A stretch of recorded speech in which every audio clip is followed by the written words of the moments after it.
নমস্কার, আমি তরুণ ঘোষ। না দুয়া কাম আয়া না দাওয়া, कुछ भी असर नहीं हुआ, मोदी चले আপনি চাল। এত স্যাংশন ফ্যাংশনের হুমকি টুমকি দিল আমেরিকা, লাভ কি হলো?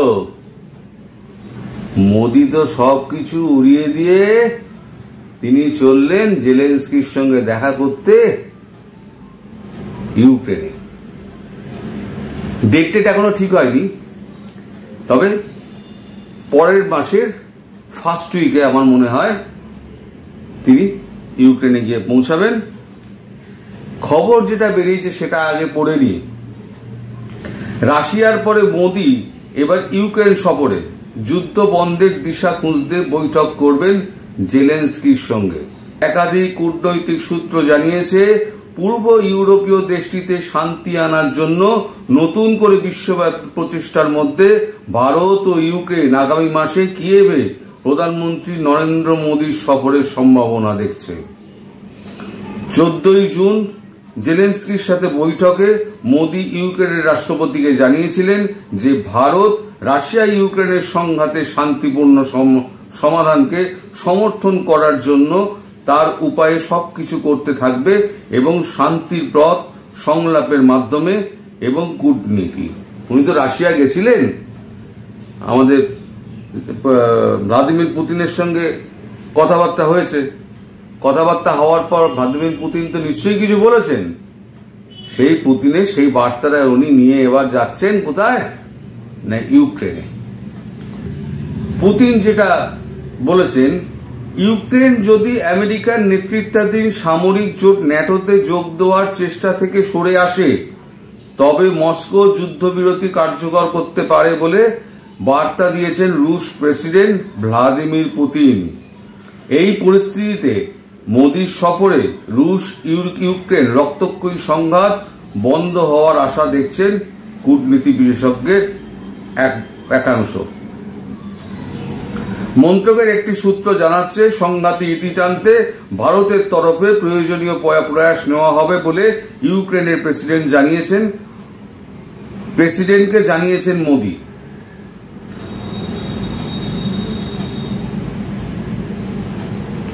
মন্ত্রকের একটি সূত্র জানাচ্ছে, সংঘাতে ইতি টানতে ভারতের তরফে প্রয়োজনীয় প্রয়াস নেওয়া হবে বলে ইউক্রেনের প্রেসিডেন্টকে জানিয়েছেন মোদি।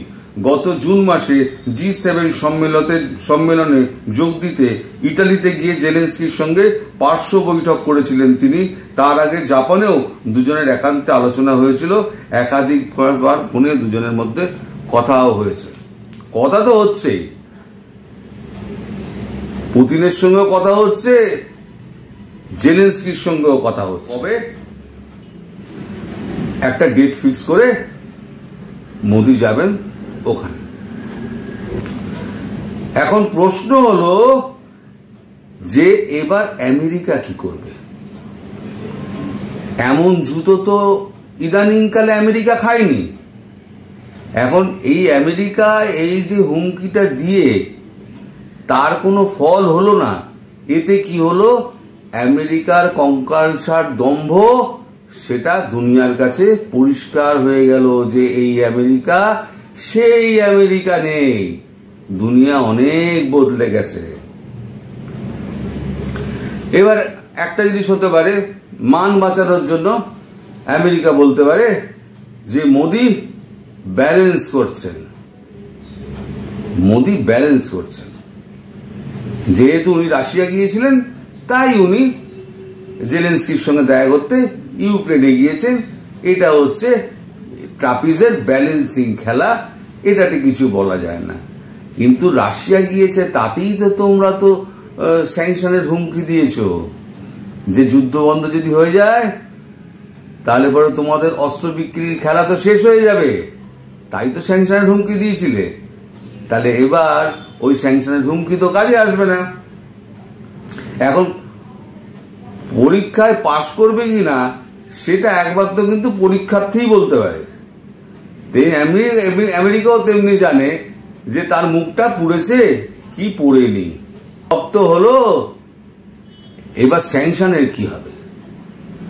আমেরিকান রাষ্ট্রদূত এরিক গার্সেটি তিনি তো বড় গলা করে বলেছিলেন আমেরিকাকে ভারত যেন গ্রান্টেড হিসেবে না নেয়। তাহলে এখন যে আমেরিকাকে লবডঙ্কা দেখিয়ে মোদিজি যে ইউক্রেনে উড়ে যাচ্ছেন, তাহলে পরে এবার গার্সেটি কি বলবেন আর আমেরিকাই বা কি বলবেন? মুখ তো দুজনেরই পুল্ল ভাই। আপনাদের নিশ্চয়ই মনে আছে দুদিনের রাশিয়া সফর সেরে মোদিজি সোজা চলে গিয়েছিলেন অস্ট্রিয়ার ভিয়েনা শহরে।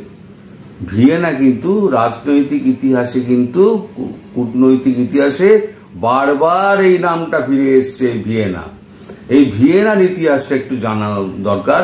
সেটা হচ্ছে ভিয়েনা দ্বিতীয় বিশ্বযুদ্ধের পরে ন্যাটোর মধ্যে সামিল হলো, সে কিন্তু আপনার কোনো ব্লকে না আমেরিকা না রাশিয়া কোনো ব্লকে জয়েন করেনি, ভারতের মতো নিরপেক্ষ থেকেছে।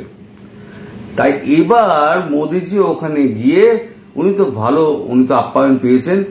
মোদিজি ওখানে গিয়ে একটা তৃতীয় পক্ষের দেশ একটা নির্বাচিত করে এসছেন, যেখানে এই শান্তি চুক্তিটা নিয়ে আলোচনা হবে। আর মোদিজির এই সফর যদি সফল হয় তাহলে কিন্তু ট্রাম্প ইলেকশনে অনেকটা মাইলেজ পেয়ে যাবেন। যে শান্তির বার্তা নিয়ে উনি ইলেকশনে নামছেন, সেই শান্তির বার্তা কিন্তু মোদিজি অনেকটা পথ ওনাকে সুগম করে দিচ্ছেন, যে এবার এগিয়ে গিয়ে আপনি সিংহাসনে বসুন। এইবারে আপনারা দেখবেন নভেম্বরে আপনার নির্বাচন হবে ইউএসএ। নির্বাচন হওয়ার পর রাষ্ট্রপতি আশা করি নির্বাচিত হবেন ট্রাম্প। এবার হোয়াইট হাউসে ঢুকে যখন ক্ষমতা নেবেন, তার প্রথম কাজ হবে ভিয়েনাতে গিয়ে মোদিজিকে ডেকে দুপক্ষকে বসিয়ে একটা শান্তি সমঝোতা একটা করানো। এটা হচ্ছে টোটাল গেম প্ল্যান, যার মধ্যে রাশিয়া রয়েছে এবং ইউক্রেন তো রয়েছে, কারণ ইউক্রেনও আর পারছে না। চীনের ভয় হচ্ছে ট্রাম্প যদি ফিরে আসে তাহলে তো একটা তাগড়া যদি একেবারে স্যাংশন লাগিয়ে দেয় গতবারের মতো, তাহলে তো হয়ে গেল।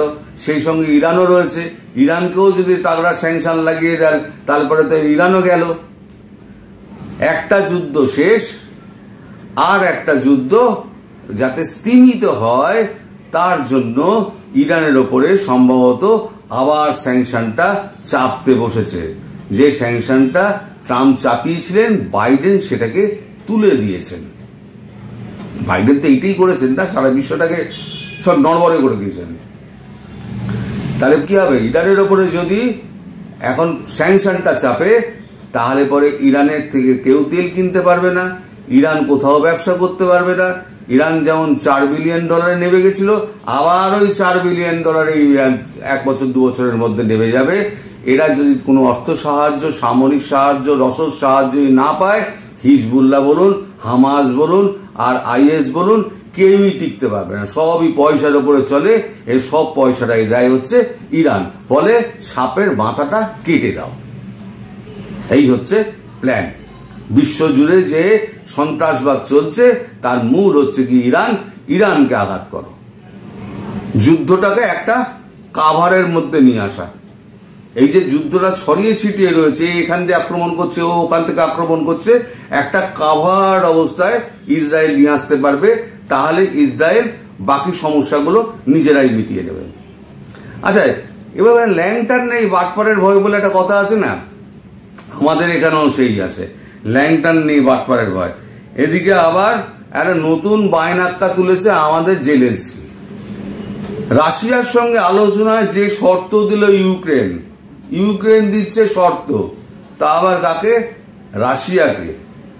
ইউক্রেনের পররাষ্ট্রমন্ত্রী দিমিত্র কুলেবা জানিয়েছেন ইউক্রেন রাশিয়ার সঙ্গে আলোচনায় যেতে প্রস্তুত, তবে শর্ত হলো রাশিয়াকে অবশ্যই ইউক্রেনের আঞ্চলিক অখণ্ডতা এবং সার্বভৌমত্বকে সম্মান করতে হবে। বুধবার সন্ধ্যায় এক ভিডিও বার্তায় দিমিত্র কুলেবা একথা জানিয়েছেন, খবর রয়টার্সের। আচ্ছা, এরা বোধহয় পাগল হয়ে গেছে। তোর কাছা রয়েছে আমেরিকার হাতে, সে কাছায় টান পড়লে কিন্তু মুশকিল। আমেরিকার হাতে কাঁচা, আর তুই নিজে কাচ্ছাও বলিসনি। বেশি টানাটানি করলে কি হতে পারে দর্শক আপনারা সবাই জানেন, এটা সবাই দেখেন বলে মহিলা পুরুষ আমি আর সেসব বলছি না, কিন্তু আপনারা বুঝতেই পারছেন কাঁচা যদি টানে আর কাচ্ছা যদি না থাকে তাহলে জেলেনস্কির কি অবস্থা। এদিকে চীনের অবস্থা কিন্তু খুব খারাপ। চীনের প্রেসিডেন্ট শি জিনপিং তিনি প্লেনামের প্রথম দিন অ্যাটেন্ড করেছিলেন, দ্বিতীয় দিনের পর থেকে সেই যে হাওয়া হয়েছে নিরুদ্দেশ, তারা কিন্তু খবর পাওয়া যাচ্ছে না। চীন এখন মাথা কাটা মুরগির মতো ধরপড় করছে। আর একটা ভালো খবর পাওয়া গেছে মালদ্বীপের, খবরটা আজকে আমি পুরো জোগাড় করে উঠতে পারিনি। যাদের যাদের মন খারাপ এই খবরটা কিন্তু তাদের প্রত্যেকের দেখা উচিত। টেনিদার গল্পের থেকেও কিন্তু হাস্যরস কিন্তু কোনো অংশে কম নেই এতে। প্রতিটা পরতে পরতে কিন্তু হচ্ছে আপনার পাঁচফোড়নের আর জিরের নানান রকম ফোড়ন আছে। শুধু ক্লাইম্যাক্স, শুধু ক্লাইম্যাক্স আর নতুন নতুন প্লটের মোড়।